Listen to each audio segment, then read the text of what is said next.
ses premiers pas dans l'octogone du Pancrace, Expedito Valin espérait les négocier au mieux, debout notamment en mode striking, mais il se fait vite renverser au sol, là où Arola voulait justement l'emmener, là où le Toulousain va débuter son entreprise de démolition. Dans sa prise solide, Valin tentera de s'extirper en vain, bloqué par une clé de jambe, puis bombardé de coups au visage. L'arbitre stoppe le combat. Arola s'impose après 1 minute de combat. Victoire par soumission dès le premier round. Je savais que c'était un boxeur, j'avais travaillé mes entrées, je voulais pas rester debout, donc voilà, ça s'est vu. Et après, je savais qu'une fois au sol, je savais que j'étais serein. Voilà, je tiens d'abord à le remercier parce qu'à son âge, monter à la cage, c'est un défi. Voilà, moi, j'ai beaucoup plus d'expérience que lui en MMA, donc bravo à lui.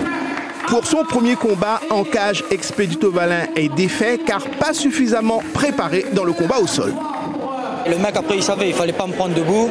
Et il m'a pris au sol, mais moi je pensais pas qu'il avait une aussi grosse force. Après il n'est pas champion, il n'est pas médaillé d'or pour rien en jiu-jitsu.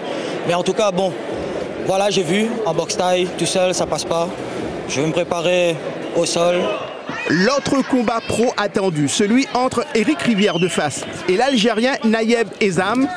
L'Algérien déstabilisé d'entrée par un petit low kick, mais qui saura réagir efficacement en entamant un gros travail au sol. Rivière est renversé, Ezam, dit l'étrangleur, serre la prise au cou, c'est gagné. Victoire par soumission en 30 petites secondes. Je savais que je pouvais l'avoir au sol. Mon niveau était vraiment au-dessus de lui au sol. J'ai été cueilli sur un low kick au début, je suis tombé, j'ai rien compris. Mais j'ai pu me redresser et gagner. Il faut gagner le plus vite possible pour rester le plus longtemps. Ça sert à rien que je fasse des guerres et que je ressors avec des arcades ouvertes ou la bouche pétée. J'ai une femme, j'ai des enfants et j'ai envie de revenir entier, quoi. Combat 100% réunion entre Bruno, Lorette Short Bleu et Gaël Damour. Ça claque fort d'entrée. Et là aussi, la victoire va se jouer au sol. Avec avantage de Saint-Pierrois, Lorette qui, une fois trouvé l'ouverture, va anéantir son adversaire. Victoire par KO. Je me suis entraîné plusieurs mois, ça fait plus longtemps que je me prépare pour ça. Ça fait 8 ans que voilà, je suis dans cette discipline.